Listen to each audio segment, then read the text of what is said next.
We're at Riverway Parkrun, and we're very early and there's no one here yet, but I've got a 15-minute warm-up and Tim has to fix his socks. So my aim today is to run a negative split. So last week when I ran 5Ks, I went out too hard and came home too slow and just got slower and slower. So today I'm trying to run a negative split. I've just done a 15-minute warm-up run and it is steamy. So let's see how this goes. This event was self-seeded, so it had markers for your finish time if you thought you were going to finish in 20 minutes or 25 or 30. So I started in between the 25 and 30 minute markers because I thought I'd do around 27 and a half minutes. That was kind of my goal for the race. And like always, and like everyone it seems, when the race starts, even though I started at that time, there were a lot of people who passed me. So I really tried to hold back. I have my watch set on current pace, so I could kind of see what I was doing, but it does take a few hundred meters to get the correct pace, so you can't really look at it too early. So Riverway Parkrun, as the name suggests, is along a river. So it's along the Ross River and it runs along one side, then you cross the bridge and back along the other side and back across another bridge and back to home.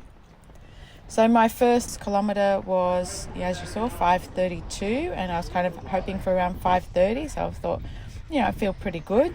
And actually I did feel like I wasn't going out too hard, so this is the first time ever that I've started a race and felt like I wasn't going too hard, but a little bit of an up and down as you go over the bridges. I slowed a little bit on that second kilometre, but still felt pretty comfortable. And my watch was actually set to show the total time and my current pace. So it didn't show the distance. We had our new merch, including our new Tri-Fit in the Van logo.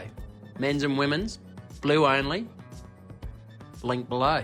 And it was kind of at about 2.5 kilometres that I wanted to start going faster, but I think I went fast too early and too fast too soon. So I dropped about 15 seconds per kilometre for that third kilometre. Whereas if I was going to do this again, I'd probably drop just a little bit less and just go just a little bit faster. Seeing cameras, no matter what I'm racing, I always stop to smile and to try and get a good race photo.